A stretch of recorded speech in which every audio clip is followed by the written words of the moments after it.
Hi, I'm Matt. And now I'm Andrew. Welcome to Waiting with Love. As always, this is a fellowship style space for people navigating the messy in between that comes with waiting. Whether you're waiting for a child, as we are, or waiting for something else, we want you to know that you don't have to wait without hope and you don't have to wait alone. This is This is especially true when that waiting has lasted longer, hurt more, or changed you more than you expected. if you've ever felt stuck in the middle of something you desperately want, you're in the right place. Thank you for being here.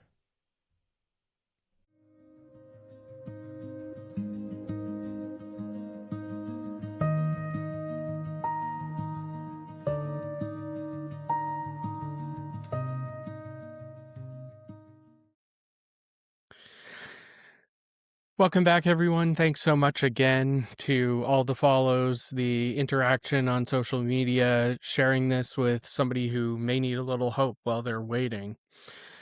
I was thinking, if you've been waiting for a long time, like we have, you've probably received advice, a lot of it.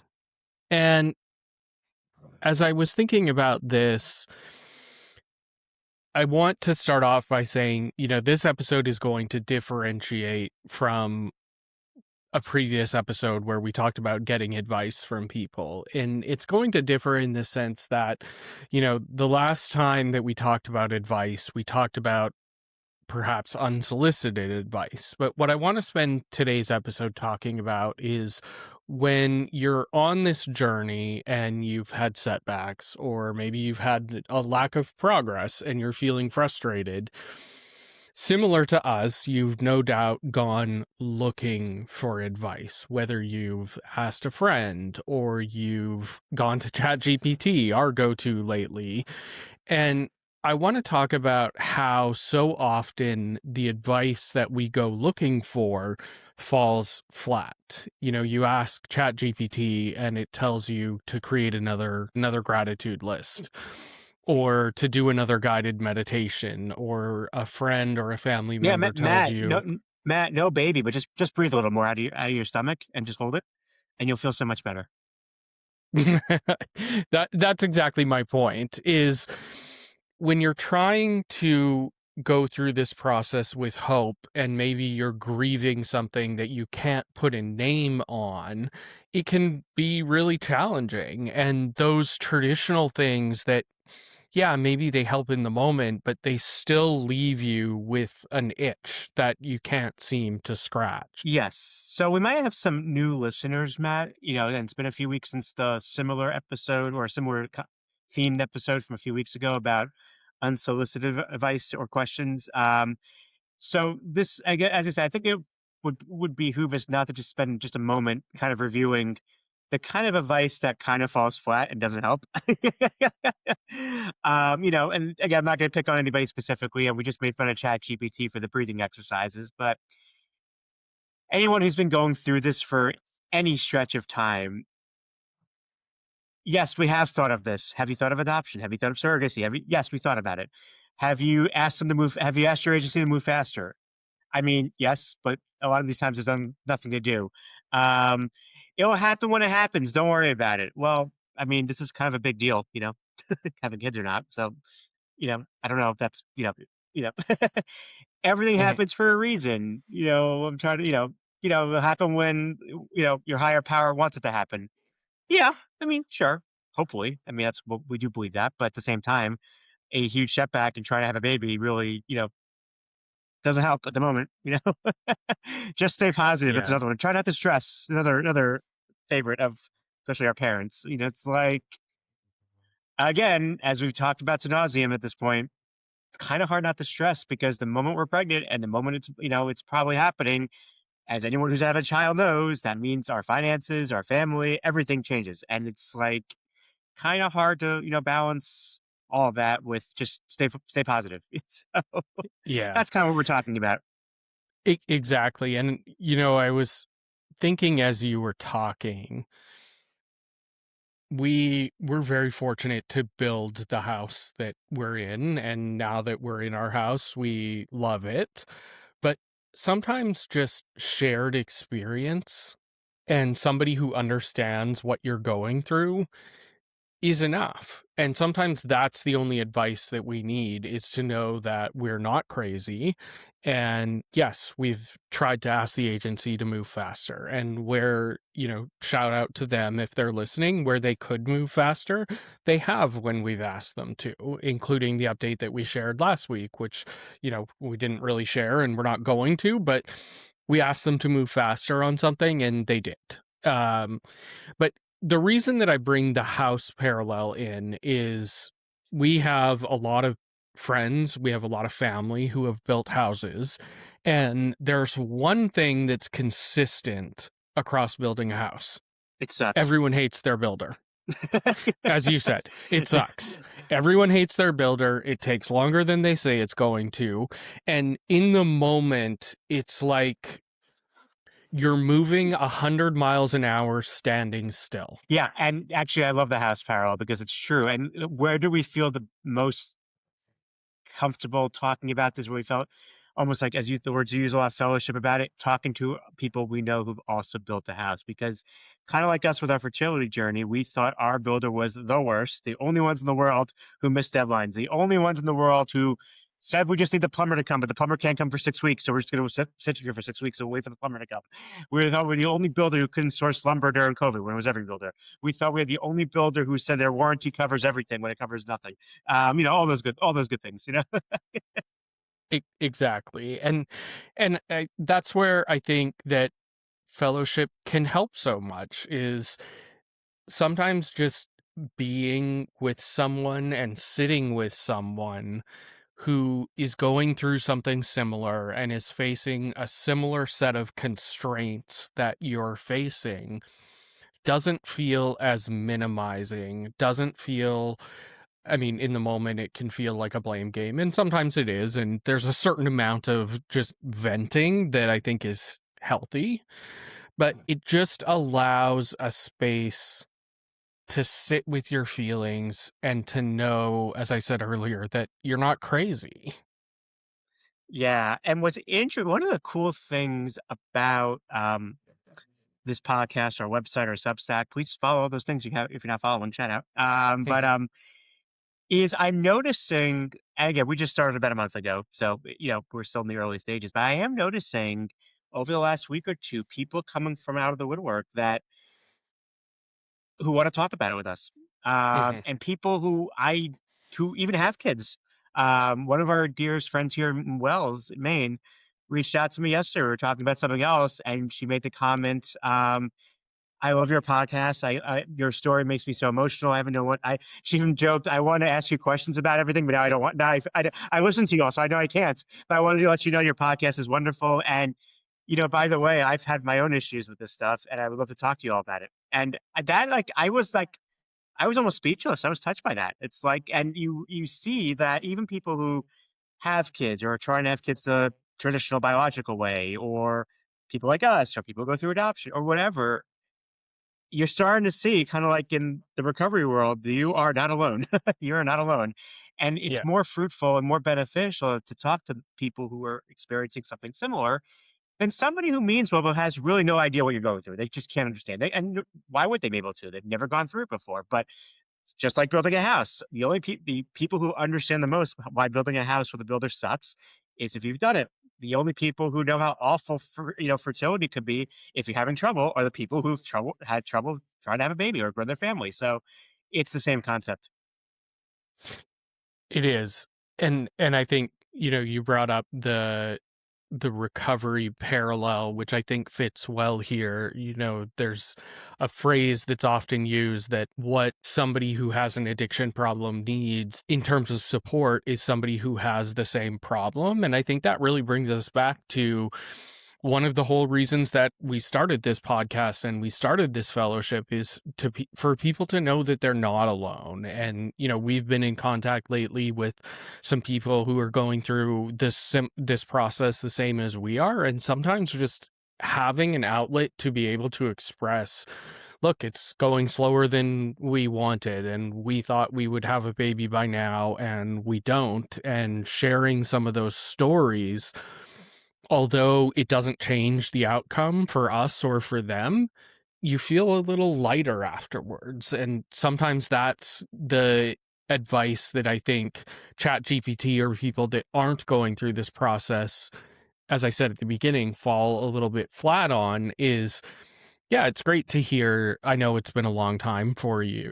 from somebody who hasn't experienced the challenges that we have or isn't going through this process.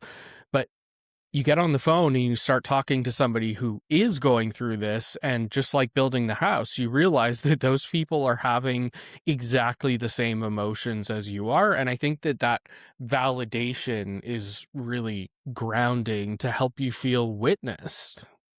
So we have, it made me think about a conversation I had. So through our agency, they did a call with other intended parents in the agency a few months ago, just to kind of, bring us all together, have a guest speaker talk about resilience during all this. It was actually very nice of the agency to do that.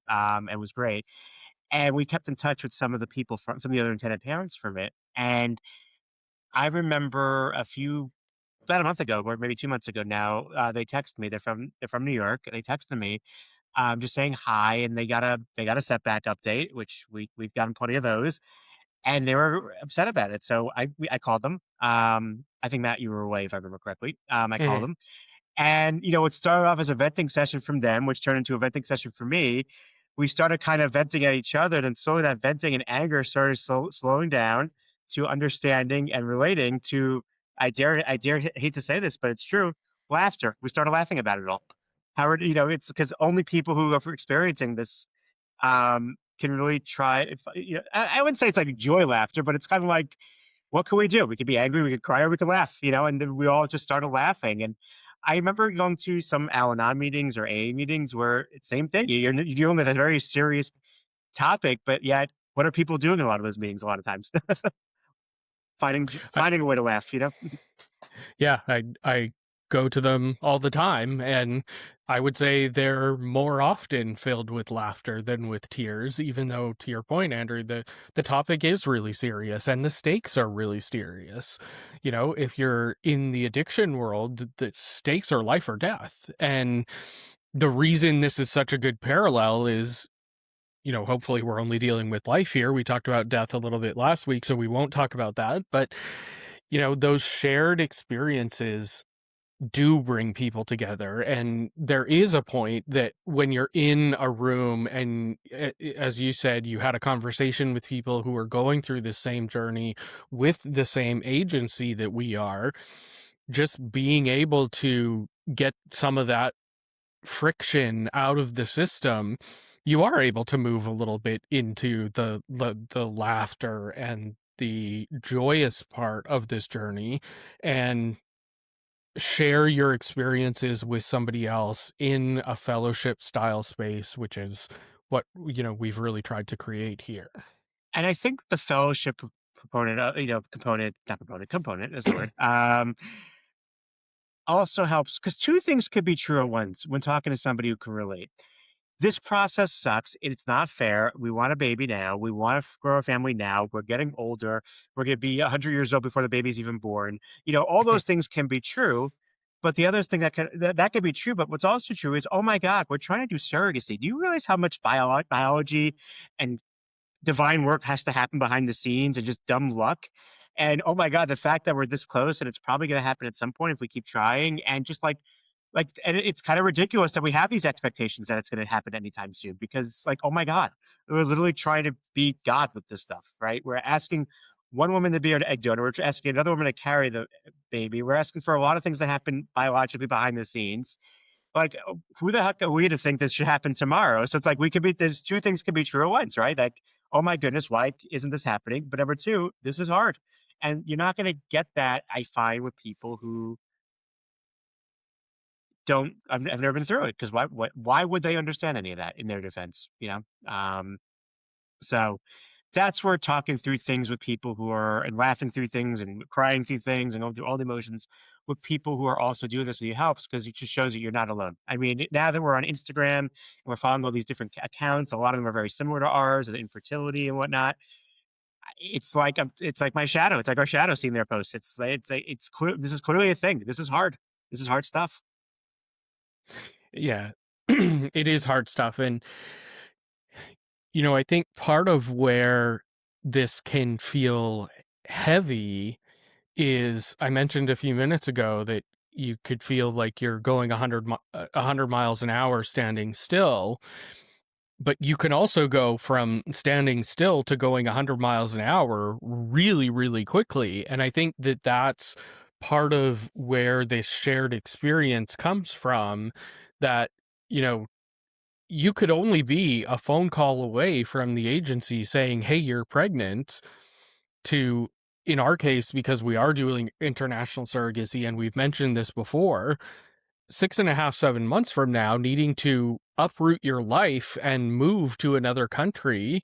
And given the logistics involved from a legal perspective, having to, as I said, uproot your life and move to another country and go from having no kids to having a baby. And we talked a lot last week about how life is going to keep on lifing. We have 3 dogs and we have a house and we have a huge property, and these are all good problems to have. But I think that only people who are going through this process, who have had those similar thoughts of, what if this time works? If this time works, there's a lot of logistics that, we need to get into place in order to go and receive this baby, which we would be more than happy to do. I mean, it's a good problem to have, right? Absolutely. But it's those kind of logistics that I think the people in our lives who all mean well, but ask for is there an update? Have you told them to try harder or go faster? Or, well, why hasn't it worked yet? I love that one. Why hasn't it worked yet? I don't know. Sorry. I don't think they realized, yeah, because why would they? They don't experience, but like how much stress those logistics are. Even like things like our careers, like we can't make any long-term decisions about really anything because it's not just we're gonna have, it's not just the old fashioned where we're what me or Matt, we're not women, but if one of us was a woman, we're pregnant, and at some point, hopefully, it works, and we have to go to the emergency room or the hospital down the road. That's 15 minutes from us, and we deliver the baby, and we come home, and the baby comes home, and basically, yes, we have to deal with the logistics of having a baby all of a sudden, but otherwise, we're at home, back to for if everything's there, right? But this is different. This is much different at some point, because this is for us international and we don't have a timeline yet and anything like that. A month or two before baby is born, we have to literally move for a little while. We Yeah. then have to sit there for a while. We then have to hope the legal stuff happy after the birth, assuming the birth is fine. There's no health issues where, knock on wood. If we have to get passports. We have to get back here. I mean, there's so like there's just so much. So asking things like, have you thought of this, or is there an update? Like, it's just not helpful. But what is helpful is talking to people who are also in the process, who also understand all these different things, and even the people not doing international Yeah. surrogacy. Those of you who are doing adoption or domestic surrogacy, or if you're a couple that's not doing surrogacy but IVF, same thing. Which transfer is going to work? Which birth mother is going to say yes? These are all things you're on pins and needles. You don't know. Yeah. And I think that's why, for us, the people who have been the most helpful and the reason that fellowship tends to scratch that itch a little bit better is because they're people who are just willing to sit with you. They're not people who are trying to fix the situation. And we know from our own journey, we've pulled every lever that can be pulled to try and make this journey go faster and to try and make this journey be successful. And there are no levers left to pull. We are where we are. And I've mentioned before, one of the reasons that the addiction world tends to go to the serenity prayer is the very first sentence is, help me have the serenity to accept the things I cannot change. And we have tried to change every circumstance. This is probably a topic, Andrew, for another week, but one of the reasons that we went to surrogacy versus adoption when it became an option for us financially was it was a lever to pull. It was And yeah. I think this is a different topic for a different day. It was a lever to pull, but we've been through multiple surrogacy companies, and there's a reason for that. Right. There's a reason for that. While we're with the current one, while we are optimistic about the current one, um, you know, But the, but that's exactly my point is yeah. if there were levers to pull, we've pulled them, and now we are where we are, and And to that's those, where yeah, and to those listening who have not done this yet, and hopefully never. Hopefully, if you want to have children, it's the easiest thing in the world. You guys have it's literally Valentine's Day when we're recording this. I think it might be a week or two to year this one, but hopefully you have a nice romantic night tonight, and it happens. I wish that for everyone who's trying the old-fashioned way. But those who try to give advice or questions who have not done it the not old-fashioned way, like we are, or people who do adoption or whatever. When you ask those kind of questions, have you got an update yet? Why is it taking so long? You're not doing it on purpose, but really all you're doing is sending doubt to us. So we start thinking, wait a minute, did we do something wrong? Are we using the wrong yeah agency? Did we mess yeah up? And you're not helping. Like now you're making us feel worse, which I know is not the goal, of course. I hope. No, for the people I know who I'm talking about, I know it's not the goal. But that's what you're doing when you ask those questions. And again, I understand. We understand because you love us, you're feeling what we're feeling, and you're kind of frustrated too, right? We get it, but it's not helpful. All it does is send us yeah down as well. Totally agree. And so I think if you are going through this process and you need an ear to listen and a shared experience, an ear with the same experience, reach out. Andrew mentioned our socials. They're in the show notes. You can visit our website. You can send us an email. Our email address is hope@waitingwithlove.com.